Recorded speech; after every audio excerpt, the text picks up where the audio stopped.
لكن الآن لقد لمست هذا وتحققته وعرفته وصرت من الداعين ومن القائلين من أراد الهداية ومن أراد الوصول ومن أراد معرفة الله ومن أراد طهارة نفسه ومن أراد ترويق به فيلزم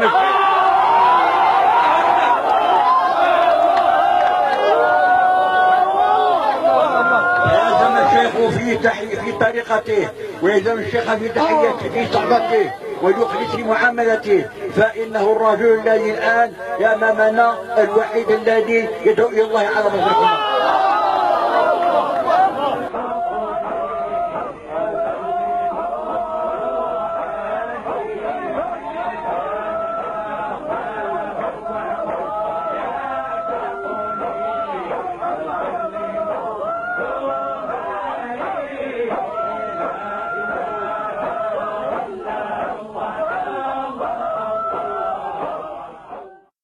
قل إن كنتم تحبون الله فاتبعوني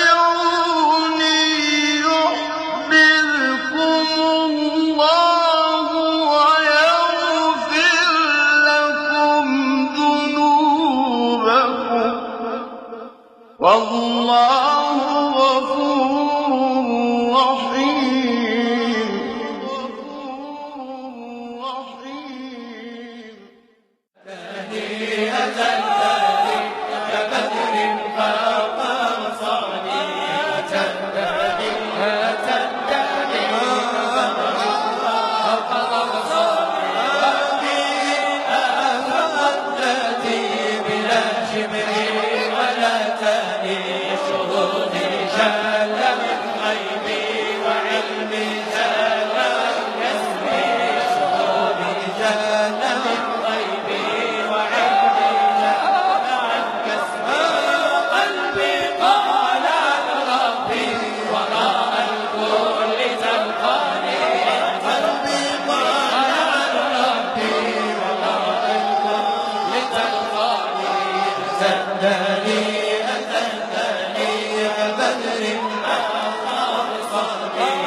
شهودي جل عن غيبي.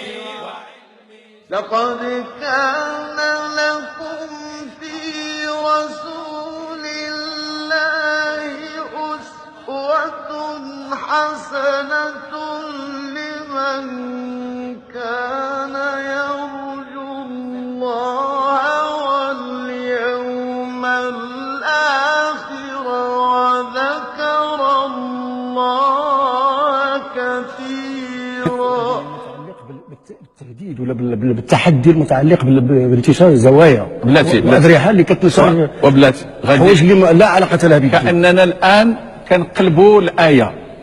الزوايا هي جزء من التراث الروحي الديني للمغاربة، بل هي اللي بنات روحانية المغاربة، وهي من الحصون ديال المغاربة ضد كل الانحرافات الخلقية والعقدية والمذهبية. لذلك لابد من العناية بها، لابد من إعادة دورها في سياقه الحالي، وهذا ما تعمل عليه المملكة المغربية، وإن كان لحد الآن لا تقدم لهذه الزوايا أية معونة فيها.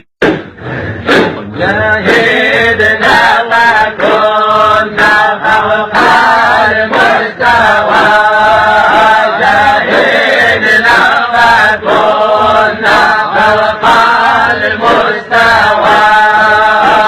هي جزء من التراث الروحي الديني.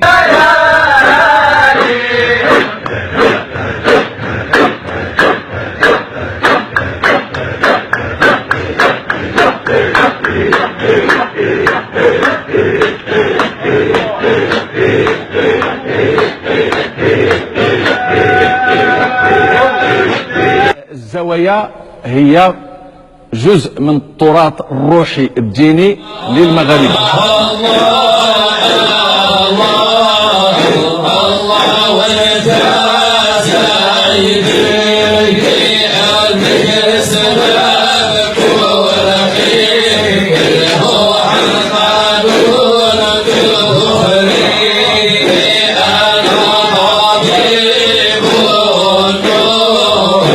يقول سيد ابن عجيبة قال والله، يعني شيخه يقول له والله ليكونن لك شأن عظيم، قالها 3 مرات، ثم قال والله لتكونن جامعا بين الشريعة والحقيقة، رضي الله عنهم أجمعين.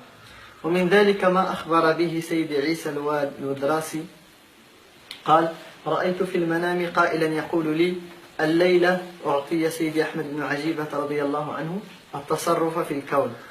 ومن ذلك ما قاله الحاج الزكامي رأيت مولاي العربي الدرقاوي وهو يقول ها نحن ألبسنا صاحبك سيدي أحمد.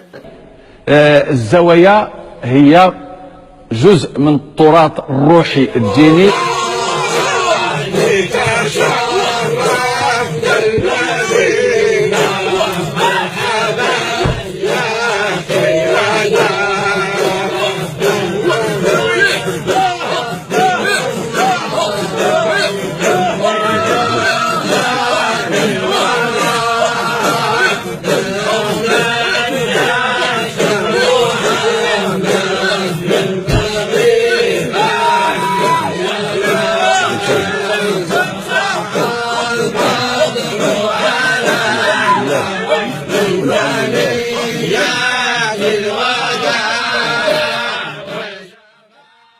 ويعبدون من دون الله ما لا يضرهم ولا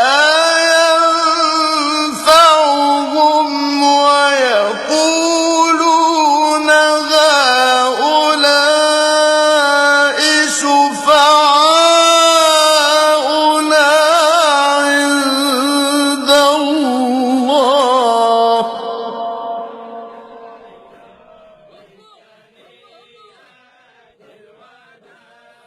قل أتنبئون الله بما لا يعلم في السماوات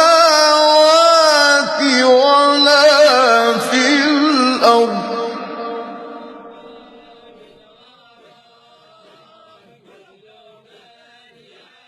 سبحانه وتعالى عما يشركون.